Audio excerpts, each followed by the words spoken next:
인천 부평갑 국회의원 노종면입니다. 군 정보기관이 방통위에 계엄 선포 직후인 12월 4일 새벽 3차례에 걸쳐서 연락관 파견을 요청하는 전화를 한 것으로 확인됐습니다. PPT 보시죠.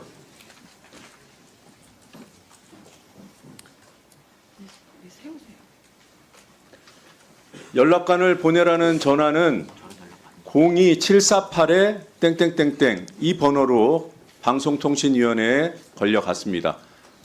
새벽 1시 15분, 새벽 2시 5분, 마지막 전화는 새벽 3시 20분입니다. 그리고 이 세 차례의 전화 가운데 한 번은 국군 심리전단으로 확인됐습니다. 국군 심리전단, 이 국군 심리전단에 대한 대통령령에 보면 심리전단의 임무가 이렇게 규정되어 있습니다. 적 또는 가상적에 대한 심리작전 실시, 그리고 점령 지역 등에 대한 선무 심리전 지원. 이게 무슨 얘기입니까? 국민을 가상의 적으로 보고 대한민국을 점령한 곳으로 보고 계엄의 당위성과 정당성을 유포하는 그런 역할을 하겠다는 뜻으로밖에 읽히지 않습니다. 특히 이 시간에 주목해 주십시오. 제일 빠른 전화가 새벽 1시 15분경입니다. 국회에서 계엄 해제 의결을 한 직후예요. 2시 5분도 그렇고 마지막 전화는 무려 계엄 해제 의결을 한 지 2시간이 지나서입니다. 이건 계엄 세력이 국회의 계엄 해제 의결에도 불구하고 계엄 상태를 유지하겠다는 뜻으로밖에 읽을 수가 없어요. 이 전화를 직접 받은 방통위 직원이 있습니다. 근데 그 직원이 지금 이 자리에 없기 때문에 그 직원으로부터 직접 보고를 받은 연락관에게 질문하겠습니다. 기조관에게 질문하겠습니다. 김영관 기조관 앞으로 나와 주십시오. 세워주세요.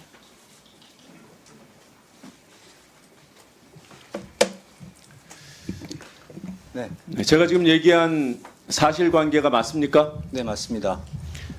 연락을 직접 받은 직원으로부터 각각 3차례 나누어서 보고를 받았습니까? 저는 첫 번째 전화가 온 그에 대해서 제가 보고를 받았습니다. 두 번째, 세 번째는요? 두 번째, 세 번째 전화가 왔다는 거는 아침에 출근해서 들었습니다. 어디라고 하던가요? 전화를 걸어온 곳이? 전화를 받은 저희 비상계획 담당의 말에 따르면 그 당시는 경황이 없어서 확인을 못했다고 그렇게 제가 들었습니다. 누구를 몇 명을 어디로 보내라고 했다던가요? 그냥 보내라고만 했다고 제가 들었습니다. 아침에도 똑같은 보고를 하던가요? 네, 그렇습니다. 그 전화 통화한 분은 물론 좀 놀라셨겠지만 그래도 훈련된 분이잖아요. 그런 연락에 대비하는 분이고. 그래서 나중에 네. 어디서 전화 왔는지 확인하기 위해서 네. 전화를 했는데 통화가 안 돼서 확인을 못했다고. 그게 말이 들었습니다. 됩니까? 첫 전화에서는 그랬다 치더라도 두 번째, 세 번째 전화까지 그렇게 했다는 건 말이 안 되잖아요. 안 물어봤대요? 어딘지? 그러니까 확인을 못했다고 저는 들었습니다. 아니 연락관을 보내라는데 누굴 보낼까요? 어디로 보낼까요? 그걸 안 물어봅니까? 지금 기조관은 그런 보고를 듣고도 궁금하지 않았어요? 저희는 방통위 전화 시스템은 걸려온 전화번호 확인할 수 있습니까? 없습니까? 전화번호가 확인이 됐기 때문에 저 번호를. 근데 왜 국회에서 물어보는데 답을 안 해요? 나머지 전화번호 왜 안 알려줍니까 우리한테? 저는 번호 세 개를 다 드린 걸로 저는 알고 있습니다. 3개 다 줬다고요? 예. 김태규 대행에게 보고했습니까? 예, 아침에 출근해서 보고 드렸습니다. 이 중요한 문제를 아침에 보고를 해요? 저희가 비상 연락망 없어요? 그러니까 저희가 연락을 받았을 때는 이미 국회에서 계엄령 해제 요구안이 의결이 된 상태였기 때문에 저희는 당연히 그 계엄령이 해제될 것으로 보고 아니 기조관이 대통령이에요? 대통령이 그 시점에 계엄 해제를 받아들일지 말지 합참 벙커에서 수기를 하고 있던 상황인데 그 이후에 몇 시간 동안 계엄이 공식적으로 해제가 안 됐는데 그런 안이한 판단을 해요? 고위공직자가? 김태규 대행한테 왜 보고 안 했습니까? 저는 말씀드린 것처럼 계엄이 해제될 것으로 생각을 했습니다. 해외에 나가 있던 조성은 사무처장한테는 보고했어요? 별도로 보고하지 않았습니다. 해외에 나가 있으면 개선에서 벗어납니까?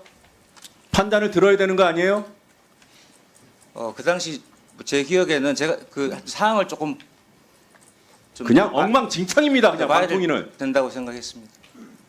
혹시라도 김태규 대행의 어떤 정치적인 성향 때문에 이런 걸 보고하면 보내라고 할까봐 스스로 덮은 거 아니에요? 그렇지 않고요. 저는 그냥 지금 말씀드린 것처럼 그 직무를 안이하게 수행했다. 뭐 안이하게 수행했다고 생각하지 않습니다. 나름 저는 그렇게 판단을 했습니다. 군 정보기관에서 계엄 상황에 그리고 이 계엄이 내란으로 지금 평가받고 있는 이 엄중한 시기에 국회에서 상임위가 열렸잖아요. 그런데 김태규 대행은 앞서서 이런 연락이 있었다는 사실을 구체적으로 밝히지 않았어요. 그냥 거짓이 아닐 정도로만 어설프게 얘기하고 넘어갔어요. 지금 방통위에서 쉬쉬했던 거 아닙니까? 만약에 그 계엄령이 해제 안 되고 계속 그게 지속됐으면 네. 어느 순간에 제가 보고를 했을 거라고 생각합니다. 그래서 저는 조금 더 사항을 볼 필요가 있다고 생각을 했습니다. 들어가십시오. 시간 다 돼가. 이상입니다.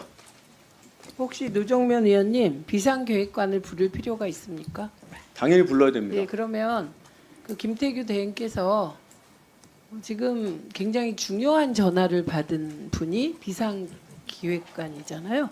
그래서 그분 출석을 요청드립니다. 비상계획관은 지금 어디 계신가요? 지금 청사에 있지 않을까 싶습니다. 네, 그러면 지금 즉시 출발하면 뭐 12시 좀 넘어올 것 같습니다. 예, 그래서 비상기획관 출석을 요청드립니다. 의결하.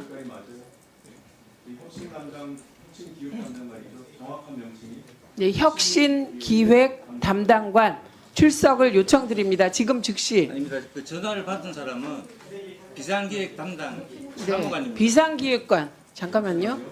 그 비상기획관이 군 출신이 한 명씩 배정된 그분인가요? 예, 그렇습니다. 예, 맞습니다. 그래서 비상기획관이 전화 받은 거 맞죠?